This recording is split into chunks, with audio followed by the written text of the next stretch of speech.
시민 여러분 안녕하십니까? 광주의 정보 리스트를 담다 광주리입니다. 우리가 사용하고 버려지는 물은 어떤 과정을 거쳐 바다로 흘러갈까요?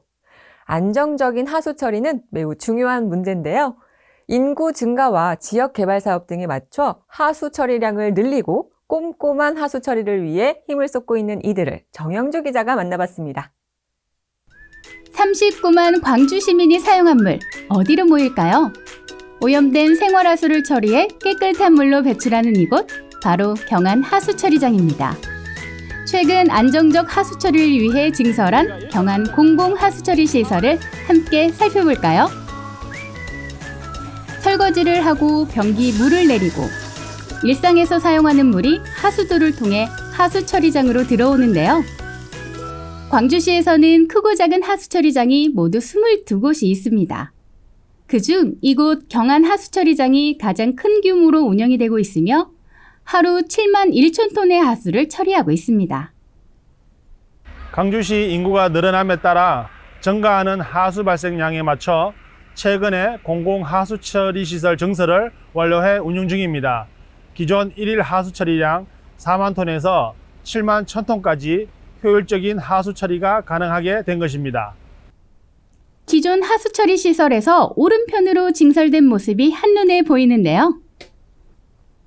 새롭게 증설된 시설은 지하 매립으로 이루어지다 보니 보기에도 깨끗하고 악취 걱정도 없었습니다. 하수처리 과정은 달라졌을까요? 관계자와 함께 하수처리 전 과정을 살펴봤습니다.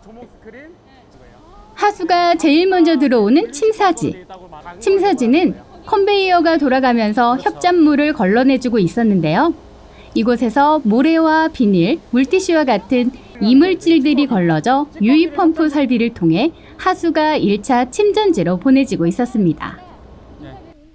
1차 침전지부터는 지상에서 확인이 가능했는데요. 1차 침전지는 하수를 처음으로 가라앉히는 단계로 침수지에서 거르지 못한 오염물질을 침전의 방법으로 제거하고 있습니다.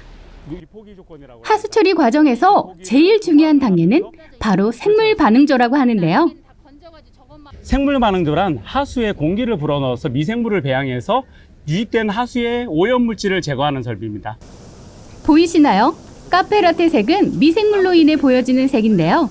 이 미생물들이 1차 처리수에 남아있는 미세 불순물을 분해한다고 합니다. 2차 침전지에서는 오염물질을 먹고 몸집을 키운 미생물들을 가라앉혀 맑은 물과 미생물을 분리하고 있었는데요. 육안으로 보기엔 그냥 맑은 물이었습니다. 2차 침전지에서 이렇게 처리된 물, 맑은 물은 통인처리 설비를 다시 거치게 됩니다. 통인처리 설비에서 인을 더 제거하고 그리고 마지막에 소독 설비를 거쳐가지고 더 병원성 대장균을 저희가 제거하게 되는 겁니다. 최종 방류구가 저쪽에 있는데 최종 방류구로 이제 깨끗한 물이 방류하게 되는 겁니다. 하수처리 과정을 살펴보니 단계별로 갖춰진 시스템대로 정말 철저하게 물 관리가 이뤄지고 있었는데요. 그래서일까요? 광주시가 2020년 하수도 분야 지방공기업 경영평가에서 우수기관으로 선정됐습니다. 처음 유입된 오염물을 이렇게 깨끗한 물로 방류하기까지는 정말 많은 수고와 비용 또한 발생하고 있었는데요. 가정에서 조금만 주의를 해주시면 하수처리 과정에서의 시간과 비용을 많이 줄일 수 있습니다. 특히 물티슈는 절대 물에 녹지 않거든요. 저희가 일일이 손으로 제거해야만 합니다. 하지만 안전한 물을 사용하기 위해서라도 녹지 않는 이물질이 하수도로 흘려보내지 않도록 조금만 주의해 주시면 정말 깨끗하고 안전한 물 공급이 원활하게 이루어질 것 같습니다.